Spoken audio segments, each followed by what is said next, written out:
Sean Porter, cinematographer for The Old Man. You worked on 4 episodes of the first season, including the pilot. And pilots, they have the responsibility of basically setting the tone of the show. So what were your aims for the visual language of The Old Man? That's a great question. Aims is interesting because I think it's less when I approach a project that I'm going to apply something to it. I don't come to a project and say, oh, this story needs this, and then put a layer of cinematography on that and send it out the door. I think it's always discovery. It's kind of like listening more than talking.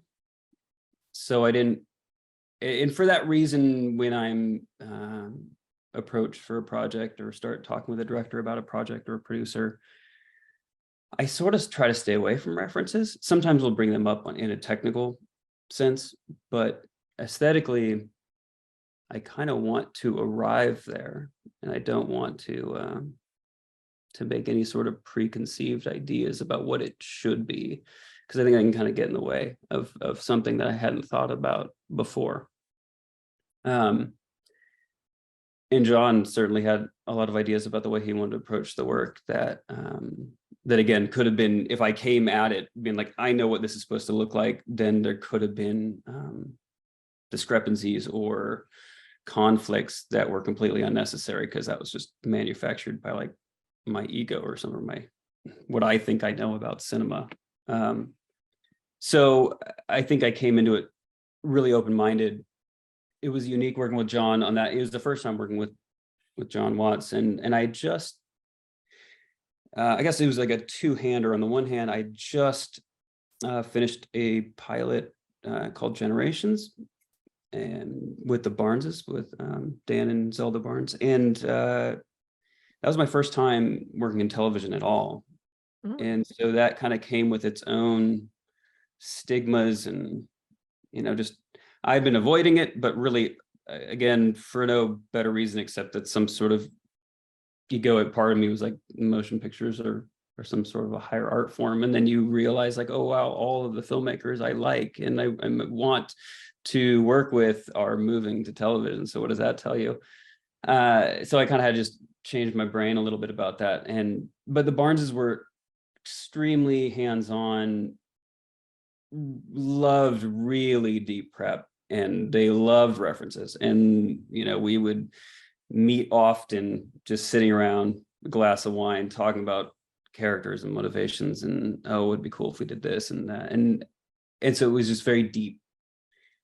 And with Jon, so I was coming out of this experience and like, okay, well, yeah, okay, I could try television again.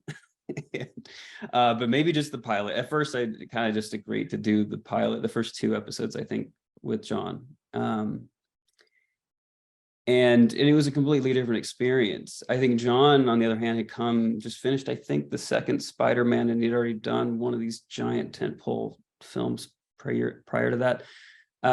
And so he was, I don't want to say that he's mechanized it, but to a certain extent, there's so much information that has to be conjured and disseminated on a film that large that he tends to just kind of hire the people he wants for the project and trust in them, let them do their job, because he's got a lot of other stuff going on. And so there wasn't that, like, what I remember the first couple of weeks of prep, I'm spending most of my time with the AD and going over the schedule and thinking about how this whole thing was actually going to happen. And I was starting to get nervous. I was like, aren't we supposed to, am I supposed to sit down with Jon and start looking at movies and talking about stuff and looking at pictures? And that just never really happened. And that was, I was pretty terrified, actually, because I felt like the stakes were really high with this particular project. And it really, he had done, because of Spider-Man, he was used to a very robust automated previs situation for himself. And so he had done it's essentially a 3D mock-up of the first episode in lieu of boards. And I think that it was really inspiring on one hand, because you get to kind of get a much more in-depth, possibly perspective on what Jon had in his head in terms of camera movement.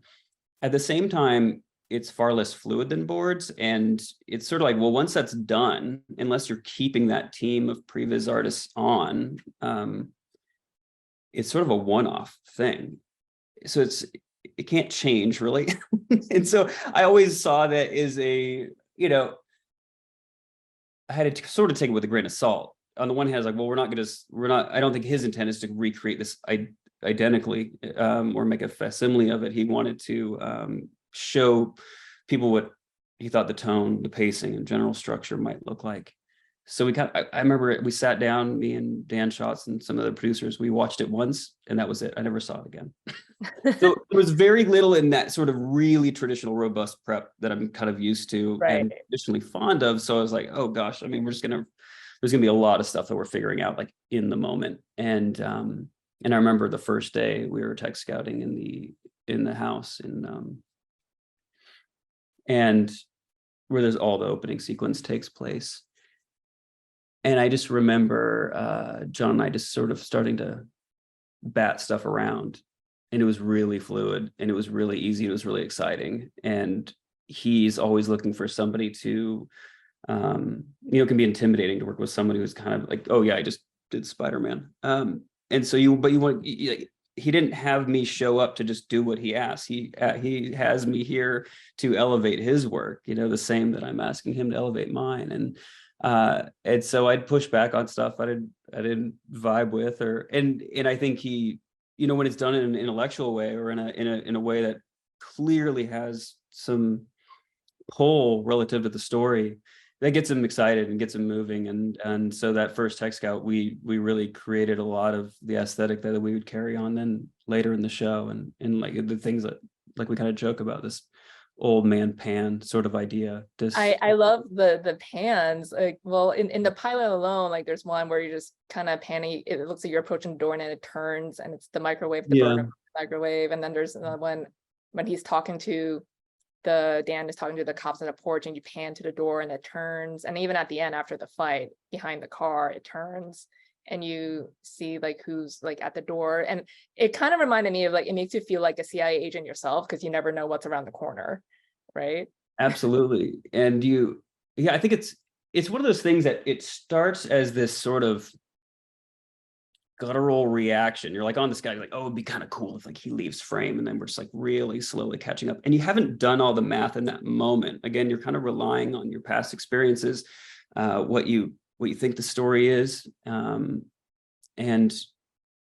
But then once you sort of decode those decisions later, I mean, post-rationalization is so much fun, but you start to, oh, that's probably like that had a lot to do with it. And I think that for me, there was a couple layers there. One, there's this idea of you never know what's around the corner, and everything's like not quite the way it seems. And then layered on top of that, you have this like ex-CIA guy who has been out of the game for a really long time at this point, like 30 something years, and he's dormant. His mind's dormant. He lost his wife even, 7-10 years before that. So there's a reluctance to everything that happens in that first, 15 minutes of the show. And it's like this unwillingness to even get out of bed. And it's very literal with him waking up and like, oh, I got to start my morning routine. But the camera just completely assumes that role as well. We're right there with him. We don't want to get out of bed. We don't want to, go through the morning routine. He's sort of stuck in his ways, and things have been okay that way. Like he's suffering, he has some significant losses that we're going to deal with later in the show. But in the beginning, it's like you're this old creaky trunk that just hasn't been opened in several decades. And so you're just like trying to lift the hinges are all rusty and everything's just like, I don't want to move. There's an element of that. It takes too much effort. Yeah. Like everything's taking too much effort than it should. And that was really exciting once we sort of latched onto that. And then even later, this again, it's an interesting project because at this point, because all the delays in COVID and Jeff, we shot that almost 4 years ago. But something that only occurred to me more recently is, later in the series, or even in that episode, we introduced his wife, who's deceased, and we're never overt about it, but I think there is a little bit of a ghostly presence there in that house, and she sort of follows him around throughout the show. And upon revisiting some of those early compositions, it struck me, and interestingly, I think it struck Jon about the same time, that this was sort of a ghost POV. It had POV elements. It was slightly voyeuristic, and I couldn't put my finger on exactly why. Like, nothing screamed voyeuristic in the traditional sense, but there was something about those frames, and often putting in frames within frames obviously kind of helps that idea. But he's a little boxed in, he's a little reluctant, and he's being watched. And I think that plays twice: once as his wife, now a ghost haunting him, and two, as this impending doom, like this bad news that's heading his way, is also creeping up on him, and he's not ready for either of those two things. Yeah, definitely. Well, it's great work on the series, especially the pilot. And Sean, it was great speaking with you. Thanks so much for your time, and congratulations again on the nomination. Thanks.